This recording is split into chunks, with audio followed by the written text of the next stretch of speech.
Between 1968 and 1974, Northern California was terrorized by a killer who seemed more interested in communication, fear, and puzzles than simply murder. He attacked strangers, taunted police and newspapers with letters and cryptograms, and gave himself a name that would later become iconic: the Zodiac. More than 50 years later, the Zodiac Killer remains unidentified, one of the most disturbing unsolved serial murder mysteries in American history. The late 1960s was a time of political tension, cultural shifts, and media expansion. Serial killers were not yet widely discussed in mainstream news, and police coordination between counties was far less efficient than today. The Zodiac exploited all of this.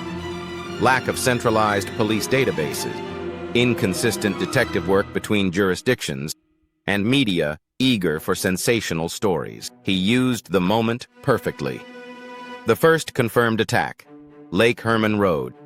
On December 20th, 1968, teenagers David Faraday and Betty Lou Jensen were sitting in a parked car on a lonely rural road near Benicia. Someone approached the vehicle and opened fire without warning. Betty Lou ran from the car and was shot in the back 5 times.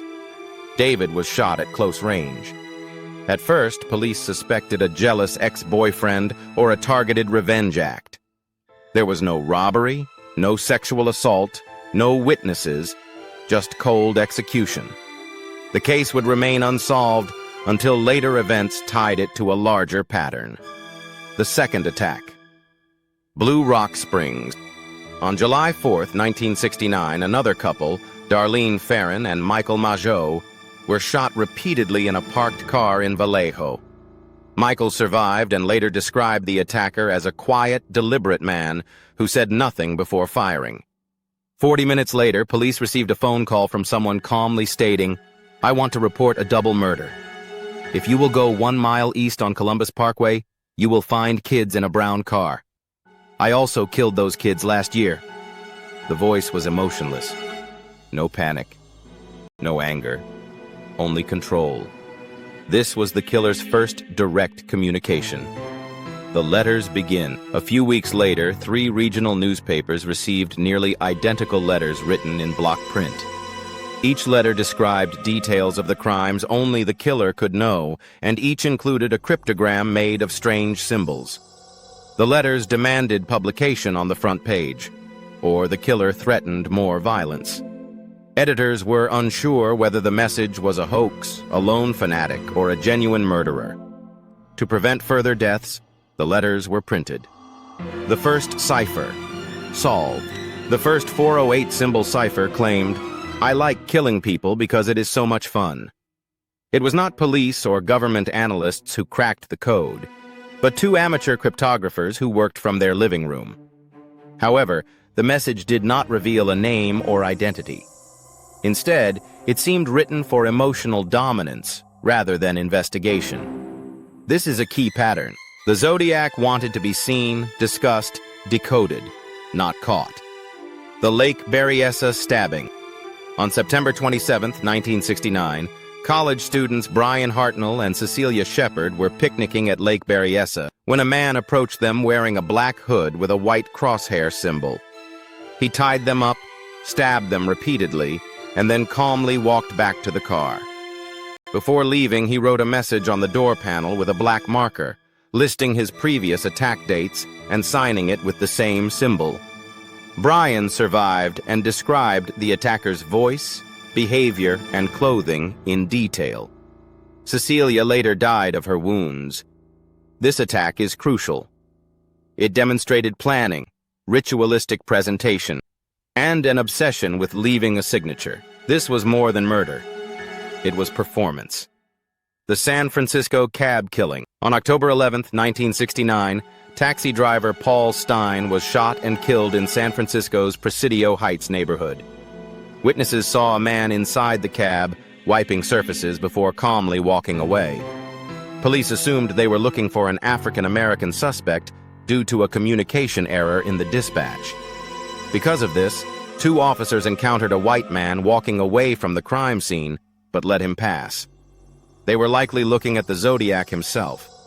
Shortly after, the Chronicle received another letter, this time containing a torn piece of Paul Stein's bloody shirt as proof. The media psychology. The Zodiac discovered a unique balance. If he wrote letters, the press printed them. If he sent ciphers, people tried to solve them. If he threatened violence, entire communities became afraid. He rarely confirmed how many victims he had. He boasted of dozens more, but police could only connect him to a smaller number. Some researchers believe that media attention may have been more valuable to him than actual murder. His language was clinical, detached, and fascinated by power. Power over police. Power over editors. Power over public fear. His crimes, communications, and branding made him feel like an invisible celebrity. Motive.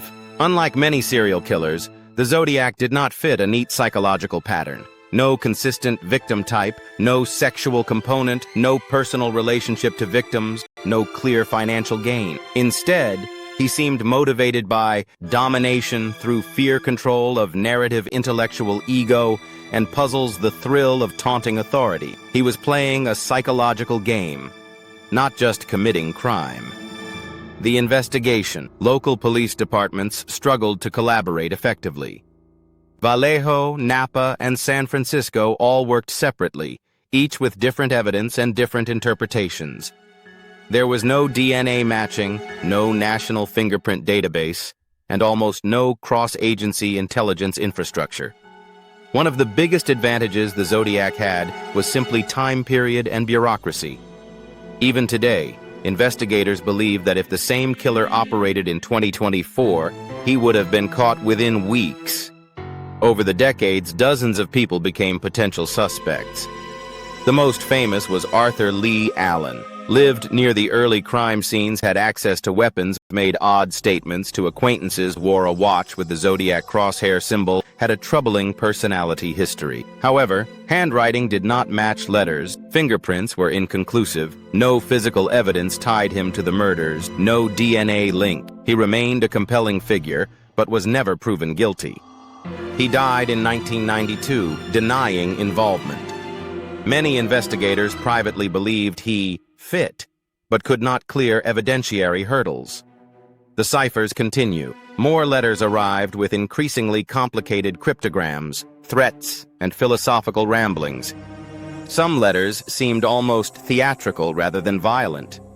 The Zodiac hinted at collecting victims as slaves in the afterlife, though whether this was sincere or purely written for fear is unknown. Some ciphers remain unsolved even today. In 2020, the Z340 cipher was finally decoded by amateur cryptographers, confirming familiar tone, anger, and mockery. But again, no identity. The Zodiac never once revealed who he was. Why the case remains unsolved? There are several structural reasons. Multiple police jurisdictions, limited forensic technology at the time, handwriting inconsistency, no national DNA system, possible mixture of confirmed and unconfirmed attacks, intentional manipulation and misinformation by the killer. The Zodiac may have deliberately blurred his own real crimes with fake claims, complicating pattern recognition. Did the Zodiac stop? Possibilities. He died. He was imprisoned for unrelated crimes. He moved to another state or country. He changed identity. He stopped killing but enjoyed the myth more than the act. Serial killers sometimes stop when they lose physical strength, emotional drive, or attention from media. The Zodiac almost certainly read every newspaper about himself, enjoying a decades-long game of psychological endurance. The Zodiac Killer case is more than a cold case. It is a study in communication, paranoia, media psychology, and early serial killer behavior. He murdered strangers with surgical calmness, interacted directly with newspapers, and challenged law enforcement like a public chess match. No fingerprints, no DNA, no definitive handwriting match, and no confession have ever closed the case. Half a century later, the question remains: who was the Zodiac Killer? A solitary ego? A disciplined intelligence officer? A code expert blending into ordinary life? Or someone who never stood out at all? What do you think happened? Leave your theories in the comments.